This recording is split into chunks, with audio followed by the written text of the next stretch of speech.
Sup, you beautiful bastards! Welcome back to the Philip DeFranco Show, your daily dive into the news, how it's being covered, and how people are reacting to it. It is Wednesday. There is a lot to talk about. I had food poisoning last night, so I'm just gonna hit you with that monkey, and we're gonna jump into it. This is a news show.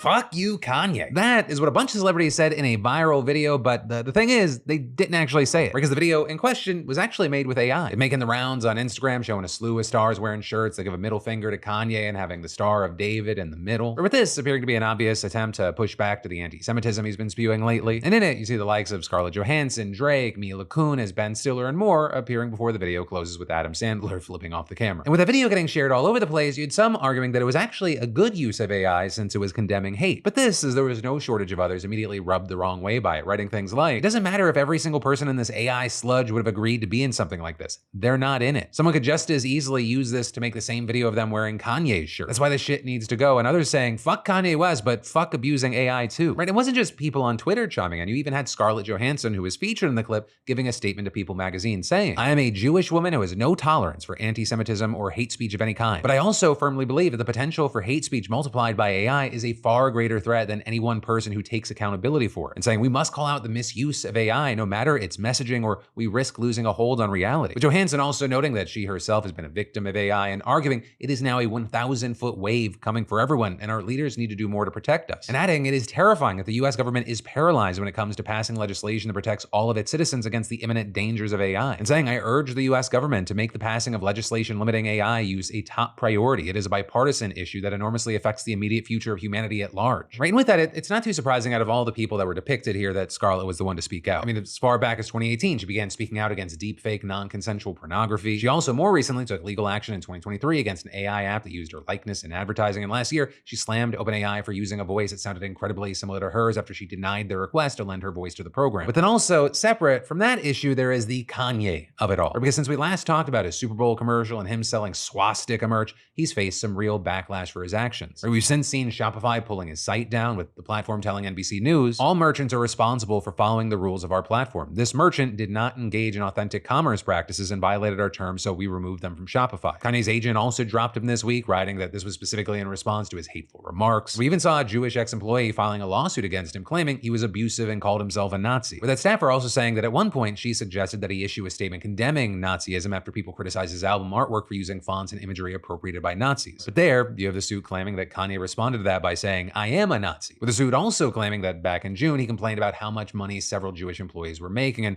then wrote, welcome to the first day of working for Hitler. And that's in addition to the staffer claiming that around this time, Kanye berated her, called her ugly and stupid, and then she was fired the day after this rant. With her lawyer releasing a statement saying, Ye waged a relentless and deliberate campaign of anti-Semitism and misogyny against my client. We need to stop excusing Ye's behavior. Then, next up, we gotta talk about how officials at FEMA are defying court orders to comply with the Trump administration and firing those who refuse to do the same. Because FEMA, the Federal Emergency Management Agency, it's one of those agencies that's particularly drawn the ire of Trump and his supporters, and now, more than ever, it may be on the chopping block. Right? And to fully appreciate what's happening now, we gotta take it back to the second week of Trump's presidency first. Because that is when his administration ordered a government-wide funding freeze that quickly sparked not only confusion, but also major doubts about its constitutionality. With it then not being too long before a federal judge put a temporary pause on the funding freeze, and a second judge also issued a temporary restraining order against the directive just a few days later. And then, this week, that same judge said that the Trump administration had failed to comply with the order, and notably, that being the first time a judge has explicitly stated that the Trump administration is disobeying a judicial mandate. But despite that, it was just hours later when a senior FEMA official reportedly defied the order, sending an email instructing staff to freeze funding for various grant programs going back several years. With that, including those focused on emergency preparedness, homeland security, firefighting, protecting churches from terrorism, and tribal security. NBC News even reporting that it obtained screenshots of that email from a recipient who requested anonymity out of fear of reprisal. With that person also claiming that the official's instructions violated the court order and adding, there's a lot of people who are running scared and trying to appease the new administration. And with that, you've got NBC reporting that civil servants are basically finding themselves caught between a rock and a hard place. Right, on one hand, they may technically be breaking the law if they do what they're told, but then on the other hand, they risk getting fired if they defy the Trump administration.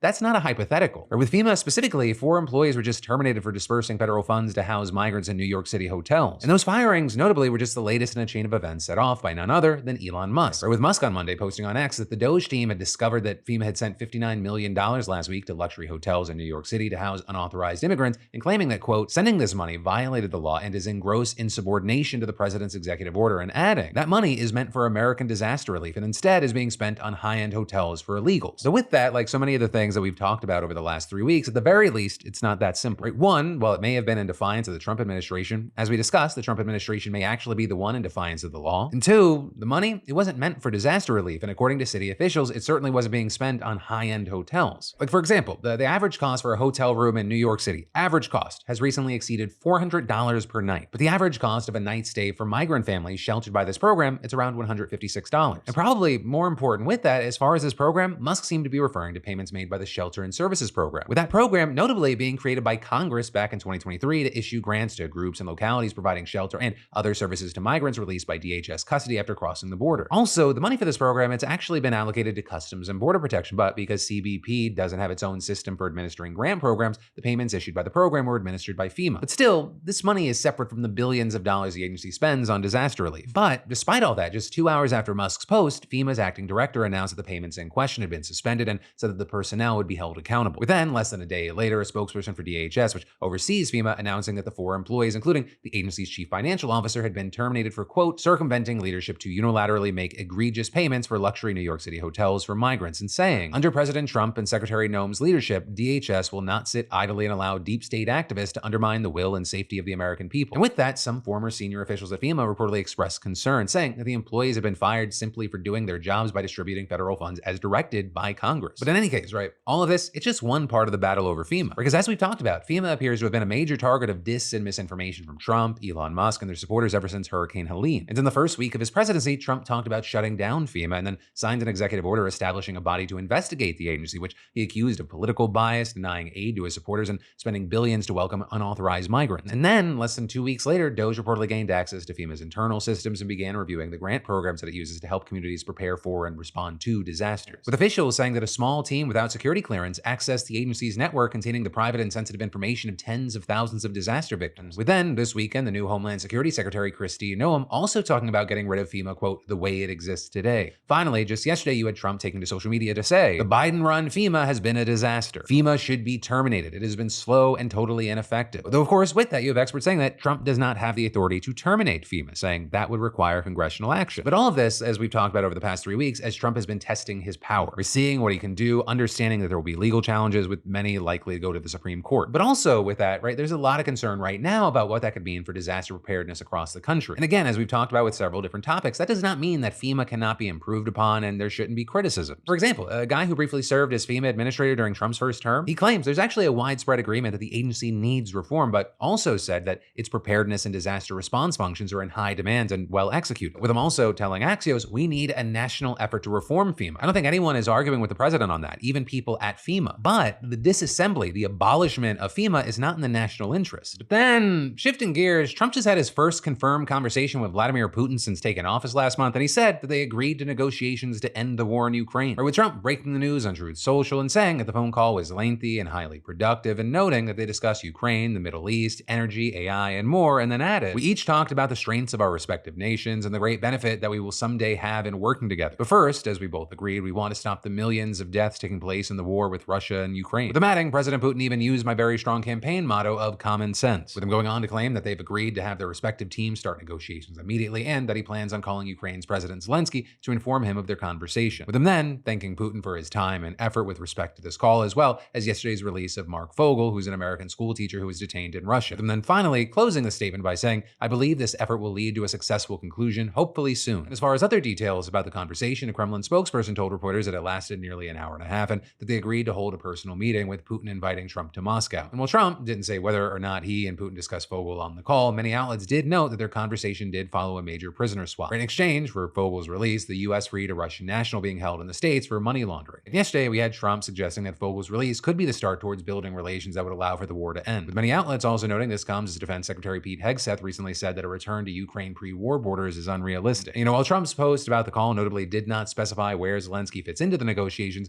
not long after Trump's announcement, Zelensky did take to Twitter to say, I had a meaningful conversation with POTUS. We long talked about opportunities to achieve peace, discussed our readiness to work together at the team level, and Ukraine's technological capabilities. With him adding, President Trump shared details of his conversation with Putin. No one wants peace more than Ukraine. Together with the U.S., we are charting our next steps to stop Russian aggression and ensure a lasting, reliable peace. As President Trump said, let's get it done. Right, and as this news broke, you saw a lot of outlets kind of noting the description of this call marking a shift in US-Russia relations. With, for example, the Washington Post adding, in a highly charged choreography of diplomacy with an adversarial leader, the Trump-Putin call was likely to upset Kyiv since former President Joe Biden had a mantra of coordinating closely with Ukrainian leaders before any contacts with Russian officials. With him noting this time, Trump spoke first to Putin and then would call President Zelensky to loop him into the conversation. And then we'll get to more news in just a moment, but we're coming up on Valentine's Day and we should talk about something we don't normally discuss. Your relationship. Right? Falling in love, it could be exciting, but staying in love, that is where the real work happens, and that's exactly where today's sponsor, Paired, comes in. You see, Paired is a relationship app that helps couples actually stay in love. Right? Think daily conversation starters, expert advice, and fun activities that strengthen your bond. Because let's be real, life gets busy, the world's chaotic, and relationships take effort. And one of the things I love about Paired is how it makes relationship care a daily habit. You get engaging quizzes, meaningful challenges, and conversation prompts that help you connect on a deeper level. And understand, it's not just for couples going through rough patches either. Whether you're newly dating or been married for years, Paired helps keep that spark alive. And a really cool feature is the relationship timeline, right? It tracks your journey and helps plan for the future. I mean, sometimes we need that reminder of how far we've come. But my favorite feature, you can't see answers until you share yours. Turns out my wife thinks I take up too much space in bed, but she steals all the covers. Plus, I really like that everything in the app is backed by relationship experts and real research because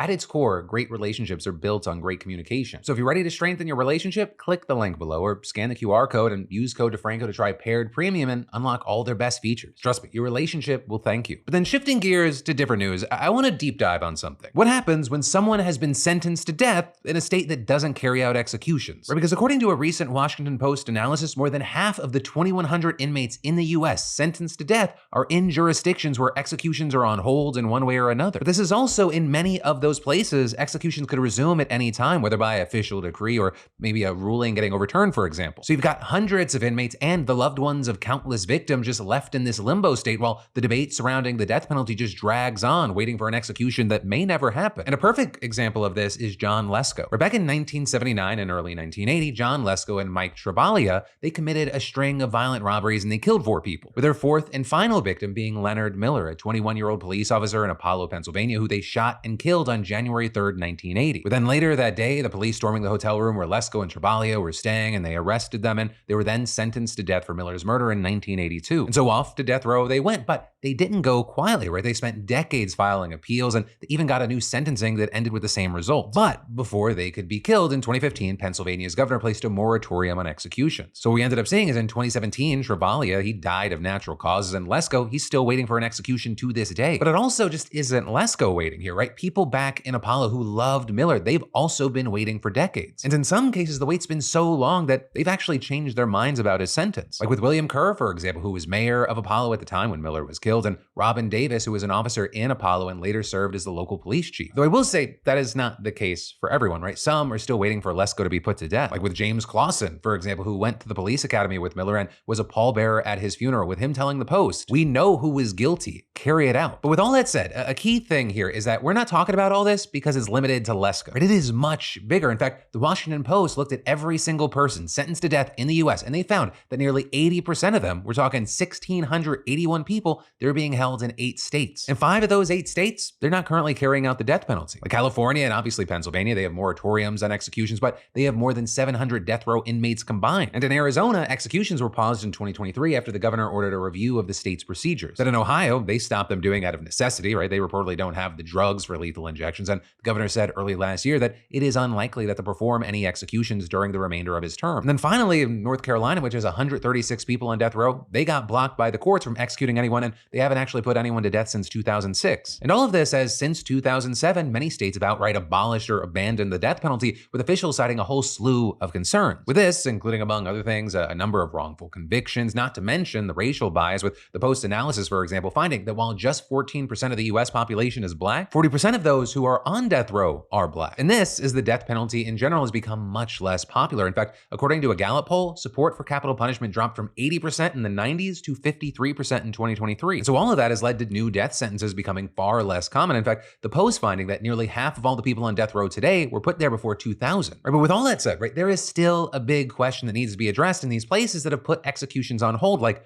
what happens to the inmates already on death row. Because among other things, even if there's no execution for them in the immediate future, opponents of the death penalty say inmates still face increased restrictions. And they're kept in this terrifying state of just simply never knowing what could happen. With David Bruck, for example, a longtime death penalty defense attorney and an emeritus professor at the Washington and Lee University School of Law, calling it a grim lottery and saying, what's so horrifying about the death penalty is its randomness. Every now and then, someone's name will be called and they'll be fed into this ritualistic process of execution, which notably is similar to what Anthony Ray Hinton, who spent 30 years on death row and was exonerated for a wrongful conviction back in 2015, told the Post, saying that death row is, quote, a place of pure hell, and that knowing at any point your number will come up and you'll die, it's unlike any other punishment. Even though he was exonerated and he is now breathing that free air again, Hinton says that it feels like he never got out, saying, I won't be free until the day I die. I will never, ever be free until God calls me home. But then also, there's more to this than the psychological toll on the inmates. There's also the financial angle. With, for example, here, the Post citing researchers and criminal justice experts saying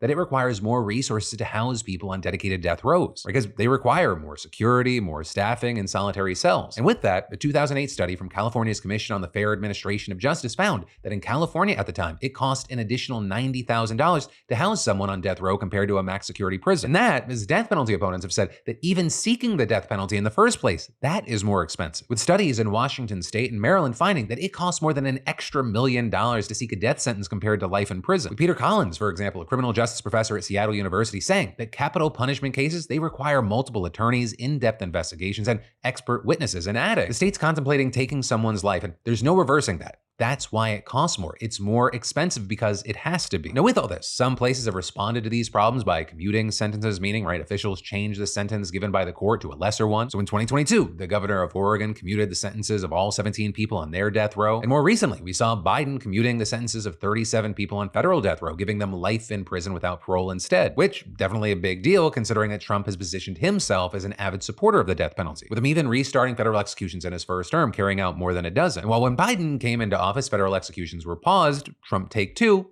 probably going to reverse that. But it's also not just Trump either. The Post reports that there are several officials looking to restart executions in their jurisdictions. Like with Louisiana, for example, they haven't carried out an execution since 2010, but the new governor, he signed a bill last year adding nitrogen gas and electrocution as possible execution methods in a bid to start them back up again. In some states like Utah and South Carolina, for example, they have already successfully done so, each just carrying out their first execution in more than a decade in 2024. And this, as supporters argue that by leaving these sentences unfulfilled, it lets these horrific crimes go unpunished, and it leaves the families and friends of victims hanging. With, for example, Duffy Stone, an elected prosecutor in South Carolina who has argued for and gotten a death sentence before, saying, in a courtroom, they have said, this is the sentence. For that sentence not to mean what it says, calls our criminal justice system into question. But with all that said, as we wait to see what happens at both the state and federal levels, I gotta ask you, what are your thoughts here? Whether you're for or against the death penalty, and it is a very divisive topic, I'd really love to know your thoughts about this whole situation. So like with anything we talk about, let me know what you're thinking in those comments down below, because yes, this is a news show,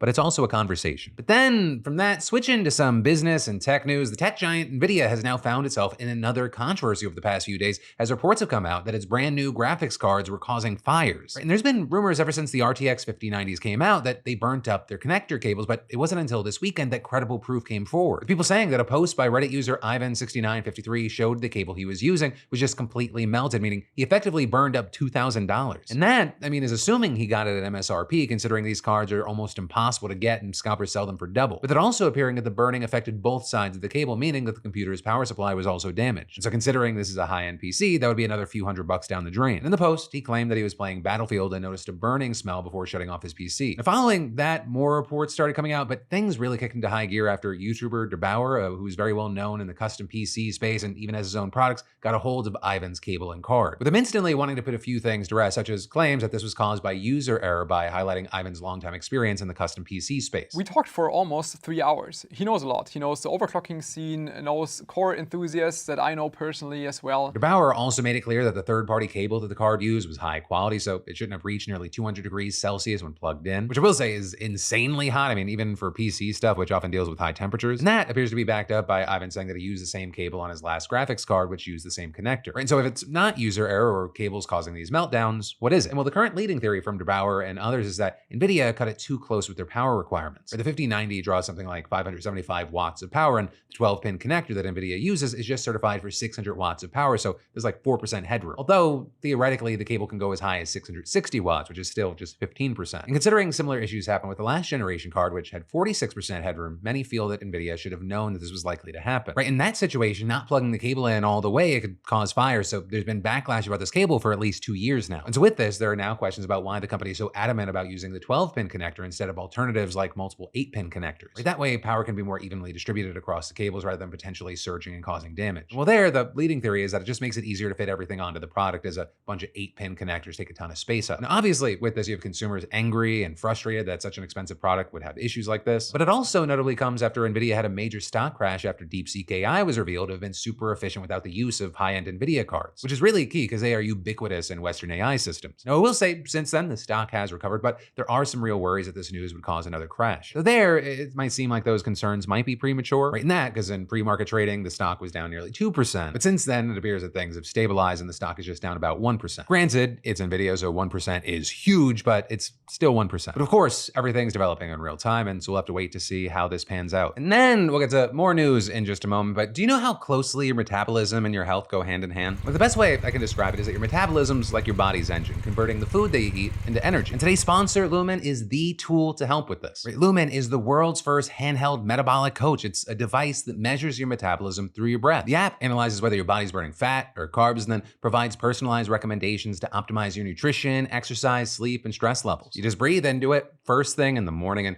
you'll know what's going on with your metabolism, whether you're burning mostly fats or carbs. And at that point, Lumen gives you recommendations to improve your metabolic health. You know, with all the running and the hiking that I do, this tool has been incredibly helpful in letting me know if I have more energy than I thought or if I need to fuel up. And again, I just breathe into it before and after workouts and meals to know what's happening in my body in real time. So if you want to take the next step in improving your energy and health, just go to lumen.me/DeFranco or scan the QR code to get 20% off your Lumen. That's lumen.me/DeFranco for 20% off your purchase. And thank you, Lumen, for sponsoring the show. But then we should talk about huge government cuts, more power to Elon Musk, bans on certain media outlets, a fired watchdog, overhauls to foreign corruption, accusations in the Senate, court orders, lawsuits, mayhem. There's just a fire hose of political news that we need to talk about. And so first up, let's dive into Donald Trump's most recent executive orders, starting with Trump now pausing investigations and prosecutions under the Foreign Corrupt Practices Act of 1977, which criminalizes corporate corruption in foreign countries. Now with this, critics argue this essentially legalizes corruption, but you have Trump saying that this move will mean a lot more business for America. And that, as the New York Times describes it, as a far more transactional approach to the Justice Department's handling of corruption cases. With this notably coming the same day that Trump dropped the bribery charges against New York Mayor Eric Adams and pardoned Rod Blagojevich, the former Democratic governor of Illinois, who was convicted in 2011 of essentially trying to sell a Senate seat. And then you had Trump yesterday signing an executive order directing agency officials to draw up plans for large-scale cuts to the federal workforce, with it stating that each federal agency, with some exceptions, will be allowed to hire no more than one employee for every 4 employees that depart after a hiring freeze is lifted. And for those people who are hired, they'll need to be vetted by Elon Musk's Doge, with the order stating that aside from agencies involved in functions like law enforcement and immigration enforcement, executive branch departments will need hiring approval from an official working with the Doge team, as well as saying that agencies should not fill career positions that Doge deems unnecessary unless an agency head decides otherwise. All of which is a striking expansion of Musk's power over the civil service, which he's already deeply penetrated, with seeing the New York Times now tallying at least 19 agencies that Doge has inserted itself into, which you know has led to protests from Democrats, federal workers, and even some Republicans that Musk is unchecked, unelected, and utterly unaccountable. So with that, on Tuesday, for the first time since Inauguration Day, Musk opened himself up to questions from the media. So there, I will say not all media, since one outlet was absent, the Associated Press. And as it turns out, reportedly that was because the White House had threatened to bar the AP if it didn't change its style on the Gulf of Mexico, which Trump renamed the Gulf of America. And there, we saw the outlet refuse, and so the White House apparently made good on their threat, with the AP saying that one of its reporters tried to enter the event as usual, but was turned away, and saying that in the evening, another of its reporters was also barred from the White House's diplomatic reception room, which is why you have Julie Pace, AP's senior vice president and executive editor, saying, "It is alarming that the Trump administration would punish AP for its independent journalism," and adding, "Limiting our access to the Oval Office based on the content of AP's speech not only severely impedes the public's access to independent news, it plainly violates the First Amendment." And this notably comes after the Trump administration reportedly evicted several media organizations from their workspaces at the Pentagon and replaced them with friendlier ones. Right, specifically, NBC News, the New York Times, NPR, Politico, CNN, The Washington Post, The Hill, and Warzone got the boot, with then One America American News, the New York Post, Breitbart News, HuffPost, Newsmax, the Washington Examiner, and the Daily Caller and Free Press taking their spots. And this, even though according to the AP, none of those incoming outlets actually requested more space from the Pentagon Press Association. But anyway, Tuesday's event with Musk was something to watch. You had Musk donning a signed MAGA hat alongside Trump and his 4-year-old son, X. And there, he fielded questions about his last 3 weeks of allegedly illegal activity for about 30 minutes, with him claiming there that the goal of the Doge team is actually to restore democracy and mainly focusing on 2 targets. First, we have this unelected, fourth unconstitutional branch of government, which is the bureaucracy, which has, in a lot of ways, currently more power than any elected representative. And then second, so we've got a $2 trillion deficit. And if we don't do something about this deficit, the country's going bankrupt. Right, so he kind of tied the 2 things together by accusing members of the civil service of wasting and embezzling taxpayer money. We do find it sort of rather odd that there are quite a few people in the bureaucracy who have ostensibly a salary of a few $100,000, but somehow manage to accrue tens of millions of dollars in net worth while they are in that position. With Musk specifically claiming that people like that worked for USAID, though he provided no further details or evidence there. And then later, he also claimed that fraudsters from foreign countries are taking advantage of US federal entitlement programs to the tune of $1 to $200 billion a year. But again, there he didn't provide any specific details or evidence. So he did make similar claims throughout the event, such as that tons of federal contracts are just fraudulent kickbacks, or that USAID was influencing elections in other countries. So when it came to his supposed discoveries at the Treasury, he did at least get a little more specific, if not bringing evidence. Basic controls that should be in place, that are in place in any company, such as making sure that any given payment has a payment categorization code, that there is a comment field that describes the payment, and that if a payment is on the do not pay list, that you don't actually pay it.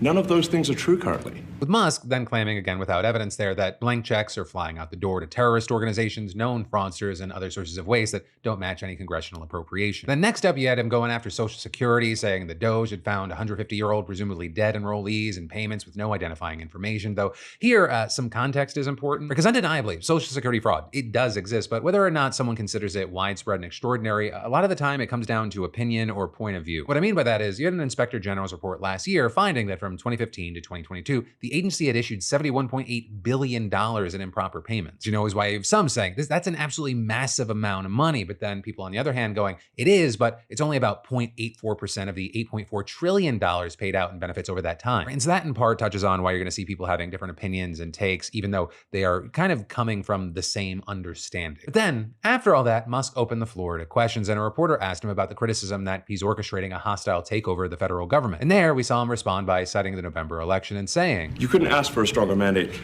from the public. The people voted for major government reform, and that's what people are going to get. Then you had a reporter ask him what checks and balances are in place to ensure that he is transparent and he is accountable, so he's not just policing himself. And there he claimed that Doge is maximally transparent, and they're citing as evidence how all of its actions are supposedly posted on its X account and its website. I don't know of a case where an organization has been more transparent than the Doge organization. But critics here have argued that there are many reasons to be skeptical of that claim. We're saying, first of all, that Doge website contains little information, and while that X account does post about contracts that it supposedly terminated, there's not a lot of detail. Or you have people saying, you just saying you ended 29 DEI training grants to the education department and elaborating on one of them, it doesn't really tell us much about what's going on. Also, with this, Trump has reportedly made the Doge team exempt from public records law for about a decade. So if a media outlet wants to dig further into any of those posts on X or a Freedom of Information Act request, they can't. This is the White House said that Musk's financial disclosure filing will be kept private because he is an unpaid special government employee. There, you have people saying just adding the word special, it doesn't negate the fact that he is a federal employee, and therefore criminal law prohibits him from taking actions that directly benefit himself or his family unless he gets an ethics waiver. And here we've seen many argue that Musk, perhaps more than anyone, is rife with potential conflicts of interest. Right? He's the world's wealthiest man, overseeing a sprawling business empire, owning an entire social media platform, taking billions of dollars in federal contracts, and facing over a dozen pending federal probes or lawsuits through his companies, to pick the obvious stuff. You then also had one reporter asking him the question that's been raising half the country's blood pressure for several days now. If a judge does block one of your policies, part of your agenda, will you abide by that ruling? Will you comply with that order? Well, I always abide by the courts, and then I'll have to appeal it. But then what he's done is he slowed down the momentum.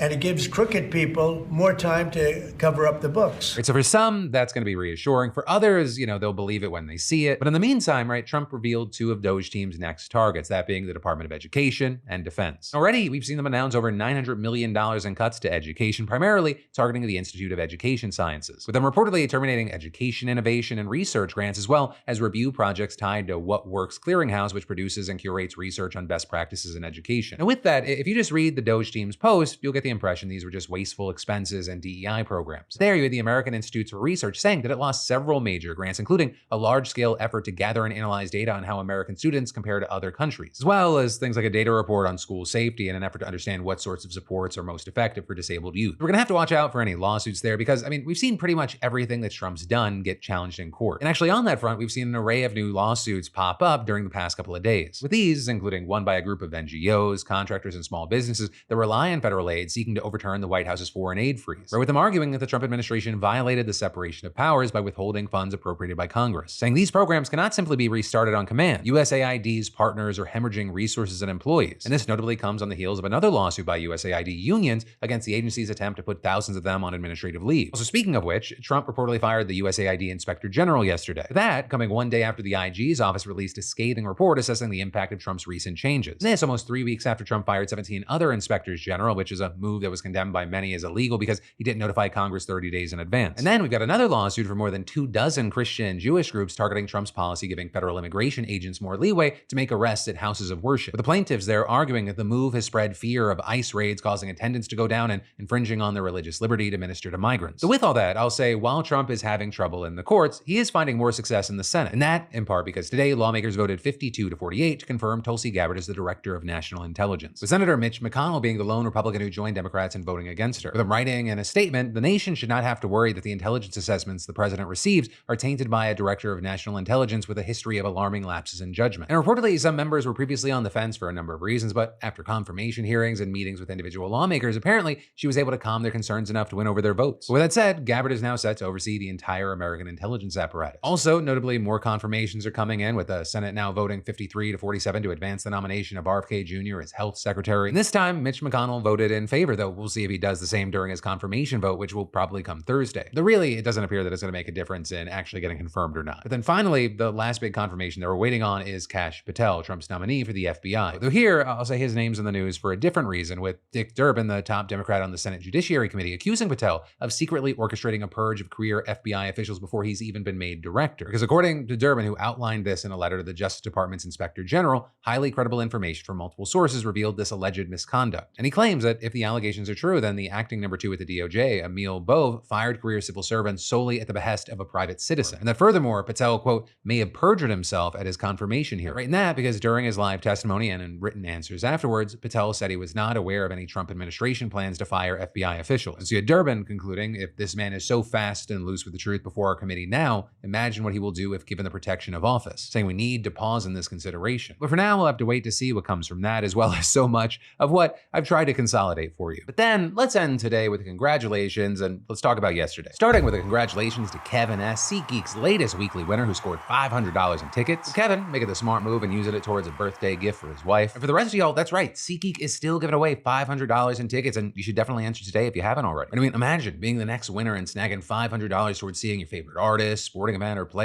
Y'all, there's over 70,000 events to choose from. And all you gotta do is add code PDS to your SeatGeek app profile for a chance at the weekly $500 prize, no purchase necessary. So get in on the win-win. But like I said, we should talk about yesterday in some commentary. Right, and in those comments yesterday, there were a number of different conversations, but there was a big focus on Trump, Gaza, and then to a larger extent, kind of just the international stories that have been happening. Regarding Gaza, we saw comments like Leopard Gecko saying, I remember Joe Rogan saying, why are the left so obsessed with war? And then adding, he went on a couple weeks later to endorse anti-war Trump. And members saying, what happened to America first? You still haven't even rebuilt North Carolina after the last hurricane, but all of a sudden it's fine that we spend billions and billions of dollars on turning Gaza into a resort? We can't spend money to rebuild LA or replace bridges that are failing, but we can afford to invade Greenland and Canada? We can't afford universal health care, but we can do all these other things? The numbers aren't adding up. What happened to cutting spending? Regarding Trump talking about Gaza, you had people kind of having a double take, saying, I think Trump slipped when he said, I would own this. He really is just looking to carve a piece of the Middle East for himself, using the office of the presidency as a cudgel to do so. And this is others were just taken aback by me noting that it's only been 3 weeks. And then, in addition to a focus there, we had a lot of people talking about Sam Altman v. Elon Musk, with many of y'all noting things like, I do not care for Sam Altman, but him saying Elon Musk does everything out of insecurity is spot on, and I'm here for it. What a sad little man. But then finally, your medically prescribed positive comment of the day read, lighter news, update about my cat and new puppy trying to get along. They hung out in the same room with me while I was the only one home with little to no complaints from the cat. One day they will play together, I'm sure of it. But that, my friends, is where your Wednesday evening, Thursday morning dive into the news is going to end. Of course, remember, I got a brand new show for you every Monday, Tuesday, Wednesday, and Thursday at 6 p.m. Eastern, 3 p.m. Pacific. Thank you for watching. I love yo faces, and I'll see you right back here tomorrow.